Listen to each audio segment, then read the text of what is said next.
मेरा नाम प्रिया है और मेरी ज़िंदगी एक ऐसी कहानी बन चुकी है जिसे मैं खुद भी कभी पूरी तरह समझ नहीं पाती। मेरी शादी को ज़्यादा समय नहीं हुआ था कि कुछ ही महीनों के अंदर मेरे पति की अचानक मौत हो गई। यह मेरे लिए किसी बड़े सदमे से कम नहीं था। उस दिन के बाद मेरी पूरी दुनिया ही बदल गई थी। एक दिन मेरे घर पर एक पुलिस वाला आया और उसने मुझे जो सच बताया उसे सुनकर मेरे पैरों के नीचे से ज़मीन खिसक गई। मैं बचपन से ही अपने मामा मामी के साथ रहती थी क्योंकि मेरे माता पिता बचपन में ही मुझे छोड़कर चले गए थे। मामा मामी ने मुझे कभी यह महसूस नहीं होने दिया कि मैं उसकी असली बेटी नहीं हूँ। उन्होंने मुझे बहुत प्यार दिया और हर खुशी देने की कोशिश की। फिर भी मेरे दिल में कहीं न कहीं एक खालीपन हमेशा रहता था, जिसे मैं कभी किसी से कह नहीं पाती थी। जब मैं बड़ी हुई तो मेरी शादी की बातें शुरू होने लगी। हमारे मोहल्ले में रहने वाली एक आंटी ने मेरे लिए एक रिश्ता बताया। लड़के का नाम राजीव था। वह ट्रक ड्राइवर था। देखने में लंबा चौड़ा और शांत स्वभाव का इंसान था। जब मामा मामी ने उसके बारे में जानकारी ली तो उन्हें वह पसंद आ गया, क्योंकि वह मेहनती था और खुद की कमाई से अपना घर चलाता था। ज़्यादा अमीर तो नहीं था, लेकिन ईमानदार लग रहा था। कुछ ही दिनों में दोनों परिवारों की सहमति से हमारी शादी हो गई। शादी का दिन मेरे लिए ज़िंदगी का सबसे बड़ा दिन था। मैं एक नए घर में नई ज़िंदगी शुरू करने जा रही थी और मन में बहुत सारे सपने थे। शादी के बाद जब मैं पहली बार उसके घर पहुंची तो वह घर बहुत बड़ा नहीं था, लेकिन उसमें अपनापन था। उस रात राजीव मुझे बाहर ले गया और उसने मुझे अपना ट्रक दिखाया। उसने कहा कि यह सिर्फ एक ट्रक नहीं है, बल्कि उसकी पूरी दुनिया है। उसने बताया कि यह उसके पिता का सपना था और अब वह उसे आगे बढ़ा रहा है। मैं उसकी बातें सुनकर मुस्कुरा दी और उस पल मुझे लगा कि शायद मेरी ज़िंदगी सच में बदलने वाली है। शुरुआती दिनों में सब कुछ बहुत अच्छा था। राजीव मेरा बहुत ध्यान रखता था, मुझे बाहर घुमाने ले जाता था और मेरी हर छोटी ज़रूरत का ख्याल रखता था। लेकिन धीरे धीरे कुछ चीज़ें अजीब लगने लगी। वह कभी कहता था कि पैसे कम है और कभी अचानक उसके पास बहुत पैसे आ जाते थे। यह बात मेरे मन में सवाल पैदा करने लगी थी, लेकिन मैं उसे ज़्यादा कुछ नहीं पूछती थी। एक दिन बाजार में मुझे सड़क किनारे एक भिखारी दिखाई दिया। उसका चेहरा मुझे किसी तरह जाना पहचाना लगा। मुझे लगा कि वह राजीव जैसा दिखता है। मैं कुछ देर वहीं खड़ी रह गई और फिर उसके पीछे चल पड़ी, लेकिन अचानक वह भिखारी भीड़ में कहीं गायब हो गया। उस दिन के बाद मेरे मन में डर और शक दोनों पैदा हो गए थे। कुछ दिनों बाद मुझे उसके कपड़ों से एक बड़ा चेक मिला, जिसकी रकम बहुत ज़्यादा थी। मैं हैरान रह गई, लेकिन मैंने उससे इस बारे में कुछ नहीं पूछा। मेरे अंदर अब कई सवाल जमा हो चुके थे, लेकिन जवाब नहीं था। फिर एक दिन वह काम पर गया और वापस नहीं आया। उसी रात पुलिस का फ़ोन आया और बताया गया कि उसका एक्सीडेंट हो गया है और उसकी मौत हो गई है। यह सुनते ही मेरी दुनिया पूरी तरह टूट गई। मैं पूरी तरह अकेली पड़ गई थी।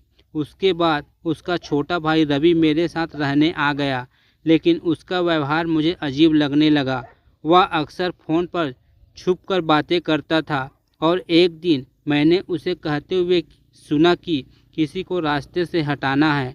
उस पल मेरे अंदर डर बैठ गया कि इस मौत के पीछे कुछ और है। अब मेरी ज़िंदगी सवालों से भर चुकी थी, लेकिन जवाब कहीं नहीं था। राजीव की मौत के बाद मेरी ज़िंदगी पूरी तरह खाली हो गई थी।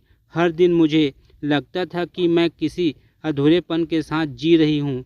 रवि मेरे साथ घर में रहता था, लेकिन उसका व्यवहार मुझे और ज़्यादा परेशान करने लगा था। वह अक्सर फ़ोन पर छुपकर बातें करता था और जैसे ही मैं पास जाती वह फ़ोन काट देता था। एक दिन उसने मुझे घर से बाहर निकाल दिया। उस रात मैं सड़क पर अकेली खड़ी थी और बहुत डर गई थी। तभी एक पुलिस अधिकारी वहां आया और उसने मुझे संभाला। वह मुझे अपने घर ले आया, जहां उसकी मां और बहन ने मेरा बहुत ध्यान रखा।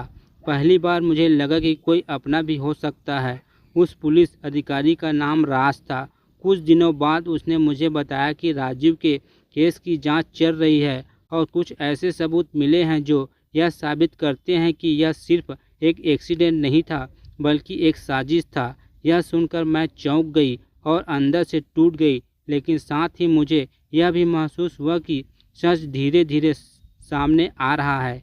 राजीव का नाम अब एक ऐसे केस से जुड़ रहा था जिसमें गलत लोगों का हाथ था। राज ने बताया कि वह ट्रक केवल सामान नहीं बल्कि कुछ गैर कानूनी चीज़ें भी ढोता था और इस वजह से वह कुछ खतरनाक लोगों से संपर्क में आ गया था। यह सुनकर मुझे समझ आने लगा कि उसके पास अचानक पैसे कहाँ से आते थे। धीरे धीरे मैं राज और उसके परिवार के करीब आ गई। उन्होंने मुझे कभी अकेला महसूस नहीं होने दिया। कुछ समय बाद मैंने उसके पास वाला घर खरीद लिया और उसे ठीक करवाना शुरू किया।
भले ही हमारे जीवन से चले जाए, लेकिन उसकी यादें हमेशा हमारे साथ रहती है। और कुछ लोग ऐसे होते हैं जो टूटे हुए इंसान को फिर से जोड़ने का काम करते हैं। दोस्तों, अगर कहानी पसंद आई हो तो वीडियो को लाइक और चैनल को सब्सक्राइब करना ना भूलना। जय हिंद।